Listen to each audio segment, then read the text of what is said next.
కీర్తన గ్రంథం 1వ అధ్యాయంలో సమస్త దేశములారా యెహోవాకు ఉత్సాహధ్వని చేయుడి.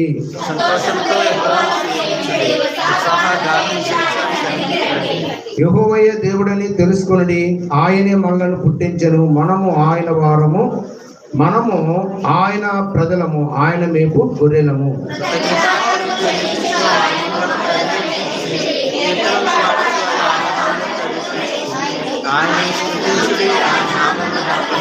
అందరూ కలిసి యెహోవా దయాళుడు, ఆయన కృప నిత్యముండును, ఆయన సత్యము తరతరములుండును.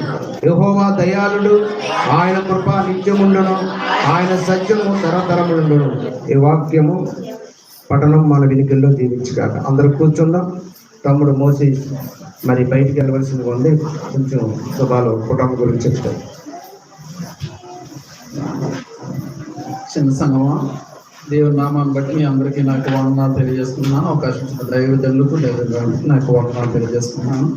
మరి చదవబడిన వాక్యంలో మంచి మాట మనం చూస్తున్నాం. కృతజ్ఞతార్పణలు చెల్లించు ఆయన భూమిలో ప్రవేశించడి, కీర్తనలు పాడుచు ఆయన ఆవరణంలో ప్రవేశించడి. ఈ నూతన సంవత్సరంలో మనందరం కూడా దేవుడు తను చేసిన మేలన్నింటిని బట్టి కృతజ్ఞతాభావంతో కలిగి ఆయన సన్నిధిలో ఎల్లప్పుడూ కూడా మనం ఆయనకి స్తుతులు చెల్లించవలసిన వారమే ఉన్నామని మనం చేస్తుంది. నా పక్షంగా, నా కుటుంబ పక్షంగా మీ అందరికీ మరొకసారి నూతన సంవత్సర శుభాకాంక్షలు తెలియజేయడానికి వచ్చాం. మీ అందరి నుంచి ఆశీర్వదించిన గాక.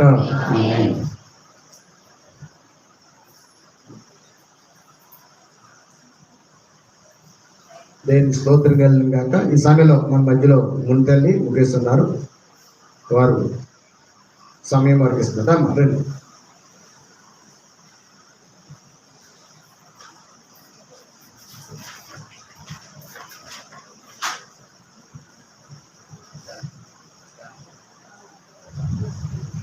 దేవుని నామమున వందనాలండి.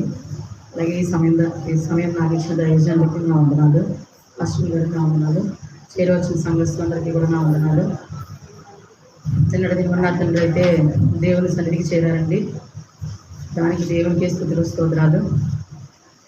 ఎందుకు మేము ఇక్కడికి వచ్చామంటే దైవజనులు చెప్తారు, చెప్పడం కాదు. నా తండ్రి అయితే ఇంటి దగ్గర ఉన్నారు. ముందు నా తల్లి సంఘానికి వెళ్ళాము, అక్కడ ఆరాధనలో ఉన్నాము, అక్కడ చెప్పి వచ్చాము.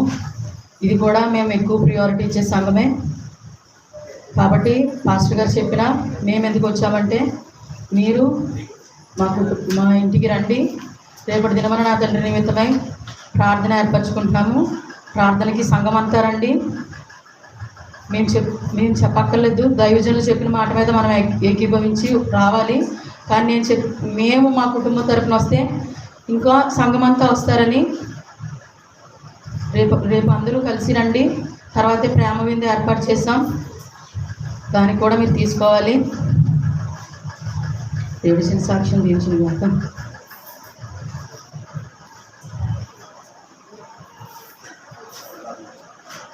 పరిశుద్ధుడి ప్రభా, ఇప్పుడు తండ్రిని నాయన కోల్పోయి ఉన్నారు. మేమైతే ఆత్మీయ బిడ్డను మేము కోల్పోయి ఉన్నాం ప్రభా. యేసయ్య నీకు వందనాలు, స్తోత్రాలు. నాయన ఆయన లేడు అనే మాట వినగానే మాకు ఎంతో కలవరము, ఆందోళనగా నాయన ఇదిగో తండ్రి వేదనగా ఉందా ప్రభా. అయినప్పటికీ తండ్రి మీ పిలుపు నాయన వచ్చినప్పుడు ఎవరో కూడా ఇక్కడ ఉండడానికి అవకాశాలు లేవు. వీళ్ళు చేసే ప్రయత్నం వీళ్ళు చేశారు నాయన తండ్రి, నాయన దక్కలేకపోయింది తండ్రి. రేపు నాయనకు తండ్రి మధ్యాహ్నం జరిగిపోయే నాయన కార్యక్రమం, బరియల కార్యక్రమంలోనూ రేపు ఉదయం జరిగే నాయనకు తండ్రి ఆదరణ కూడిక కూడా నాయనకు తండ్రి సంఘ సమూహముగా ఎవరెవరైతే ఆహ్వానిస్తున్న అందరూ కూడా వచ్చి ఆయన కుటుంబాన్ని ఆదరించడానికి, ఓదార్చడానికి సహాయం చేయమని బిడ్డలు దీవించి మీరే పరమ తండ్రిగా ఉండి నడిపించమని యేసయ్య పరిశుద్ధ నామములో అడుగుతున్నాం తండ్రి. దీవించి దయచేసి మీరే ధైర్యపరిచి సహాయం చేద్దాం. 20 కార్యక్రమాలన్నీ కూడా సక్రంగా ఘనంగా జరిపించుకోవాలి.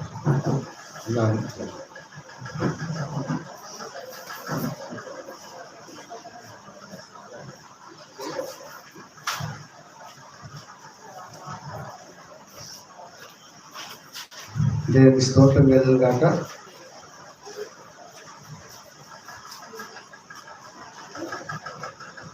మా విన్నారా?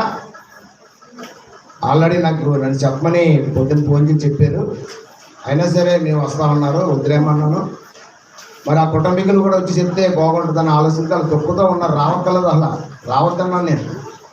తండ్రి పోయిన దుఃఖంలో ఉన్నారు వాళ్ళు, బయటికి రాకూడదు, మనమే వెళ్ళి వాళ్ళు ఓదార్చాలి.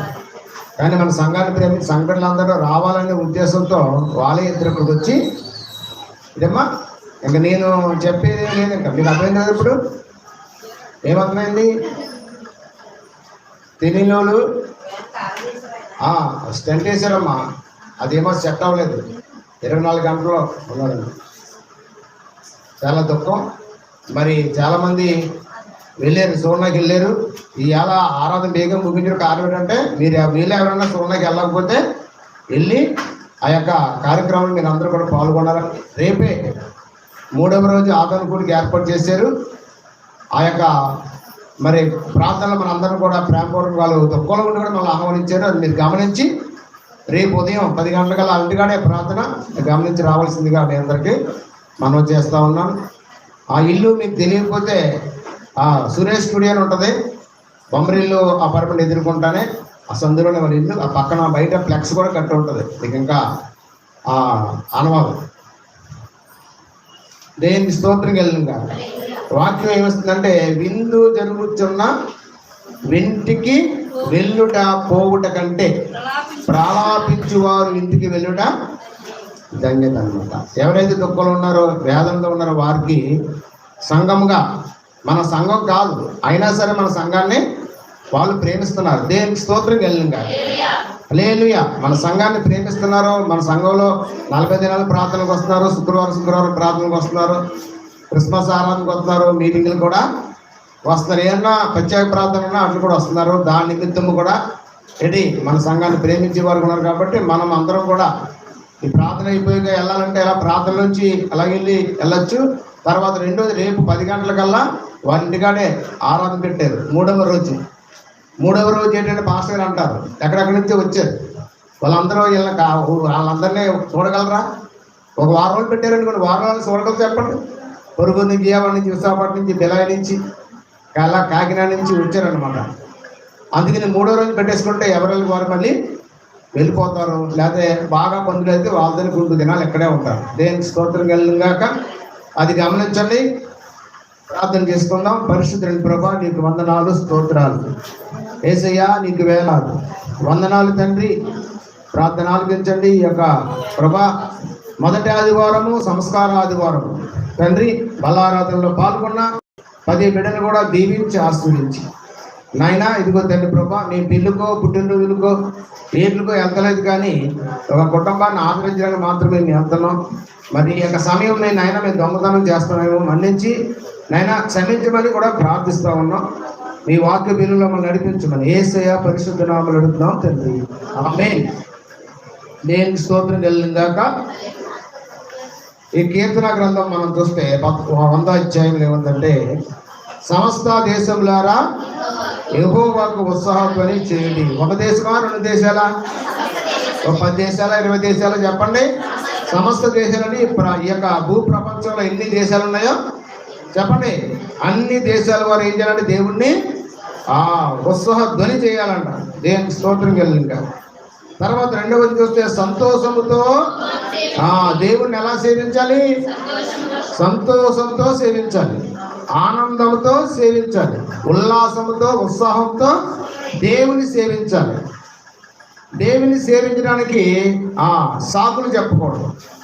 దేవుణ్ణి ఆ దేవుళ్ళు ఆనందించడానికి వంకలు పెట్టకూడదు, ఆలస్యము చేయకూడదు. త్వరగా సిద్ధపాటు కలిగి దేవునికి ఆవరణలోకి వచ్చి దేవుని ఏం చేయాలంటే మనం సేవించేవారుగా ఉండాలి. దేవునికి స్తోత్రం కలిగింది. 3వ లైన్ చూస్తే ఉత్సాహగానము చేయొచ్చు. ఏ గానం అంట? ఇప్పటి వరకు కూడా కొంతమంది పాటలు అయిపోయి వచ్చుంటారు, పాటలు చక్కటి పాటలు పాడారు. మరి ఈ మొదటి ఆదివారం ఈ 2000 నూతన సంవత్సరము 26వ సంవత్సరంలో పాత్ర మార్చామట. ఆరాధన ఎవరిది గారించి చెప్పండి? యాకోబుది ఆరాధన. యాకోబు ఆరాధన గంభీరంగా చేయాలని మీరు అందరూ ఏం చేయాలి?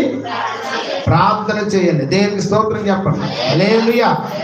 అంటే పాస్టర్ చేయడం కాదు, వాళ్ళకి కూడా వాళ్ళు ఏం చేయాలి? ఏం చేయాలి? వాళ్ళని బలపరచాలి, దేవుళ్ళో వాళ్ళని అభివృద్ధి పరచాలి. దేవునికి స్తోత్రం కలిగిందా. ఇర్మియా కూడా పాత్ర ఉంది. ఇర్మియా ఏంటంటే వాక్యపట్నం. ఆరాధన అయిపోయిన తర్వాత ఇర్మియా ఇంకేలా వాక్యపట్నం, తర్వాత ప్రార్థన గారికి ప్రార్థన, తర్వాత నేను వాక్యం. దేవునికి స్తోత్రం కలిగిందా. ఎందుకంటే మాస్టర్ గారు అలా పంచుతున్నారు, ఆస్తులు పనిచేస్తారు. అప్పుడే మీరే చెప్పచ్చు కదా అంటారు. ఏ టైంలో ఎప్పుడు ఎలా ఉంటుంది ఎవరికి తెలియదు. దాసుగారిలాగా అవుతున్నావు అనుకున్నది చెప్పండి. ఆయన ఎంత బలంగా ఉండే వ్యక్తేనా? ఆయన గురించి నువ్వు చెప్తే నాకు బాధగా ఉంది, వేదనగా ఉంది. దేవుని స్తోత్రం కలిగాక. ఎందుకంటే మరి ఆస్తులు పక్కన కాదు, కానీ దేవుని సన్నిధిని పంచుతున్నాను నేను. దేవునికి స్తోత్రం చెప్పాను. నాకే ఉన్నాయి ఆస్తులు, నేనే అప్పుల్లో ఉన్నాను. అప్పుల్లో ఉన్న ఎలాగో అప్పులు పంచుతాను, వాళ్ళకి కావాలంటే ఆస్తులు లేవు. కానీ అప్పులు దేవుడికి తీరుతారు. కానీ దేవుని పరిచయం వారికి ఈ నూతన సంవత్సరంలో వారికి పోస్టులు వేస్తాను. ఆరాధన చేసేది ఎవరంట? యాకోబు కోసం ప్రార్థన చేయండి. వాక్య పట్టణం చెప్పేది ఎవరు? కీర్తన గ్రంథం చదివించేది ఇర్మియా. పాస్టర్ గారు సాక్ష్యం చెప్పింది వారి కొరకు ప్రార్థన చేస్తారు. ఇంకా నేను ఎక్కడికన్నా గుర్తుకొని ఏదైనా అవసరం వచ్చి ఎవరన్నా పిలిస్తే అక్కడికి వెళ్తే ఆ టైంలో పాస్టర్ గారు వాక్యం కూడా చెప్తారు. దాని గురించి కూడా మీ అనుదిన ప్రార్థనలు జ్ఞాపకం చేసుకోండి. దేవునికి స్తోత్రం కలిగిందా. హల్లెలూయా. ఎందుకంటే మనిషి పడుకుంటే పొద్దున్న లేచి వరకు ఏముంటలేదు, లెగుతామా లెగలేమా అన్న భయం వేస్తుంది. పడుకుంటే పొద్దున్న లెక్కలమా, మనం లెగితేనే ఒక రోజు ఇచ్చినట్టు, మనం లేకపోతే అంతే. ఇంకా ఆనందయాత్ర. దేనికి స్తోత్రం కలిగిందా. హల్లెలూయా. ఇక్కడ మనము చూస్తూ ఉన్నాం, యెహోవాయే దేవుడని తెలుసుకొనుడి. యెహోవాయే దేవుడని తెలుసుకోవాలంటే ఏం చేయాలి? నువ్వు ఉత్సాహగానము చేయించు ఆయన సన్నిధికి వచ్చాడు. దేవునికి స్తోత్రం కలిగిందా. తర్వాత ఆయనే మనలను పుట్టించెను, మనము ఆయన వారము. దేవునికి స్తోత్రం కలిగిందా. హల్లెలూయా. ఆయనే మనలను పుట్టించెను, మనము ఆయన వారము, మనము ఆయన ప్రజలము, ఆయన మేపు గొర్రెలము. దేవునికి స్తోత్రం కలిగిందా. మనల్ని ఎవరు మేపుతారంట? మనల్ని చెప్పండి. ప్రధాన కాపరైన యేసయ్య మనల్ని ఆయన మేపుతూ ఉన్నాడు. దీని మీద బయటకు ఒకసారి. దేనికి స్తోత్రం కలిగిందాక. మీ కళ్ళన్నీ నా వైపు ఉంటాయి, నా కళ్ళేమో బయట ఉంటాయి అన్నమాట. దేనికి స్తోత్రం కలిగిందాక. హల్లెలూయా. మనము ఆయన ప్రజలము, ఆయన మేపు గొర్రెలము. కృతజ్ఞత అర్పణలు చెల్లించుచు ఆయన గుమ్మములో ఏం చేయాలంట? ప్రవేశించుడి. మందిరంలోకి వస్తున్నప్పుడు ఏం చేయాలంట? ప్రార్థన స్తుతి. నాయన మరొక రోజు నీ సన్నిధిలో ఉండే భాగ్యం నాకు ఇచ్చావు ప్రభా, నీ సన్నిధిలో మేము నాయన ఆరాధించడానికి వచ్చాం ప్రభా అని కృతజ్ఞత అర్పణలు చెల్లించు ఆయన గుమ్మంలో ప్రవేశించాలి. తర్వాత కీర్తనలు పాడొచ్చు. ఏం పాడాలంట? కీర్తనలు పాడొచ్చు, పాటలు పాడుచు ఆయన ఆవరణలో ప్రవేశించాలంట. నువ్వు వస్తున్నప్పుడే నీ నోట్లో ఏ పాట ఇచ్చాడో నీ హృదయంలో ఆ పాట పాడుకుంటూ వచ్చాలంట. ఆ పాట ఎవరికి వినపడచ్చు, వినకపోవచ్చు. ఒకవేళ బయట నువ్వు పాడకపోయినా హృదయంలో పాడుకుంటా మందిలోకి రావాలి. దేనికి స్తోత్రం కలిగిందా. హల్లెలూయా. ఆయనను స్తుతించుడి, ఆయన నామమును ఘనపరచుడి. యేసే దేవుడు, యేసే రక్షకుడు, యేసే పాప విమోచకుడు, యేసే మనలను మరణము నుండి జీవములోకి తీసుకెళ్ళే దేవుడు అని ఏం చేయాలంట? దేవుణ్ణి చెప్పండి, ఘనపరచాలి. 5వ చూడండి, యెహోవా దయాళుడు, ఆయన కృప నిత్యముండును. దేవుని స్తోత్రం కలిగిందా. దేవుడు ఎలాంటి వారంట? దయాళుడు, ఆయన కృప నిత్యం ఉంటుంది. మనుషుల కృప ఎలా ఉంటుంది? రేపు ఉండదు. ఒక సంవత్సరం ఉంటుంది, 2వ సంవత్సరం ఉండదు. 1 నెల ఉంటుంది, 2వ నెల ఉండదు. కానీ దేవుని కృప ఎలా ఉంటుంది చెప్పండి? దేవుని కృప ఎలా ఉంటుంది? నిత్యము కూడా ఉంటుంది. దేవునికి స్తోత్రం కలిగిందా. హల్లెలూయా. నేను లారీ మీద పనిచేసి 24 గంటల డ్యూటీ లారీ మీద పనిచేసి ఆ చిన్న వయసులో కూడా ఎక్కువగా ఆత్మాను జాగిలు లేపి టైర్లు అవి పొడగలా పేలిపోయి, ఎలా పేలిపోయి టమ్మని పేలిపోతాయి. బొగ్గులకి ఎలా ఉరిగిపోయి లారీ కిందకి ఎలాగ అయిపోయింది. దాని కిందకు దూరి జాకి పెట్టి లేపాలి దాన్ని. లేపితే ఏమవుతాప్పటిది అలా లేపితే అంత లోడు లారీ లేపాలా, లారీ మీద లోడ్ లేపాలా. దాని కింద దూరి మళ్ళీ జాగి లేపే ముందు టైర్లకి వెనక ముందు రాళ్ళు పెట్టాలి, లేకపోతే లేచిపోయి ఎదురుకు వచ్చేది, మళ్ళీ కూలిపోతుంది, దాని కింద ఉండిపోతుంది. దేనికి స్తోత్రం కలిగి. అలాంటి ప్రమాదకరమైన పనులు ఉంటాయి. అవి చేసిన తర్వాత ఇప్పుడు ఏం చేయాలి? ఇప్పుడు చెప్పండి, వీలు తీయాలి, వీలు ఓడదీయాలి. ఎంత చుట్టూ లట్టు చూసారు లారినట్లు, అది ఎక్కి తొక్కితే కిర్రమంటా ఉంటుంది. మనిషి ఎక్కి తొక్కాల. ఇప్పుడు మిసలు వచ్చేసినాయి. ఇప్పుడు బాబు మిసలు పెడితే సర్పంచ్ తిక్కవుతుంది, చాలా వీజీ అయిపోయింది. అప్పుడు మిసలు గట్ట లేవు కాబట్టి మిసలు ఎక్కడ ఉంటాయి? గ్యారేజీలో ఉంటాయి మిసల్లో. దారిలో ఎక్కడన్నా పేరుపోతే మిసలు వస్తాయి మనకి. అక్కడికి వెళ్తేనే మిసలు ఉంటాయి, టైర్లు కొట్టుగా. ఆ టైర్ తీసి మళ్ళీ స్టెపినీ టైర్ ఉంటే దాన్ని వేసి, లేకపోతే దీన్నే మళ్ళీ అక్కడ ఉన్న ఏదైనా ఆటోకి వేసుకొని ట్రైన్ దగ్గరికి వెళ్ళి పంచర్ వేసుకొని తీసుకొచ్చి రాత్రి 1 గంట 2 గంటలకి ఆ లారీని డ్రైవ్ చేసి అప్పుడు పేపర్ మిల్లోకి, తెలిసిన paper mill, royal paper mill, అక్కడికి తీసి అలా డ్యూటీ చేసి పొద్దున వచ్చేటప్పటికి నీరసం అయిపోయింది. ఒంట్లో ఏమి ఉండేది కాదు, మొత్తం చెమట కారిపోయి మొత్తం డ్రై అయిపోయింది. అలా పడుకొని ఇంకా నీరసం వచ్చేసి నీరసంలోను అమ్మ అమ్మ అనుకోండి. ఏమనుకోండి చెప్పండి, అమ్మ అమ్మని కలవరం పడినట్టు అలాగుంటాయి. అమ్మ వచ్చి అనగానే చెప్పనా, అమ్మ అనుకోవాయన, అమ్మ ఎప్పుడు ఉండదు. దేనికి స్తోత్రం చెప్పండి. ఏసయ్యా ఏసయ్య అనుకోండి. హల్లెలూయా ఏమనుకోండిదే, ఏసయ్య అనుకో. ఏసయ్య ఎప్పుడు ఉంటాడు, నేను ఎప్పుడూ ఉన్నాను. ఆ మాటలు ఇప్పటికే నాకు గుర్తుకు వస్తా ఉన్నా. దేనికి స్తోత్రం కలిగిన చెప్పండి. ఎవరంటే నిత్యం కూడా మనతో కూడా ఉండేది ఎవరో?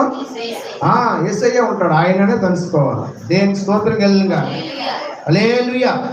ఇప్పుడు ఏముందంటే మనము ఆ యెహోవా దయాళుడు, ఆయన కృప ఎలాగుందంట? నిత్యము ఉండును, ఆయన సత్యము తరతరములు ఉండును. దేనికి స్తోత్రం కలిగాక. ఆయన కృప ఎలాగుంటది? నిత్యము ఉంటది, ఆయన సత్యము తరతరములు ఉండును. దేవుడి వాక్యాన్ని మన వెనుకల్లో దీవించుగాక. ఆమేన్.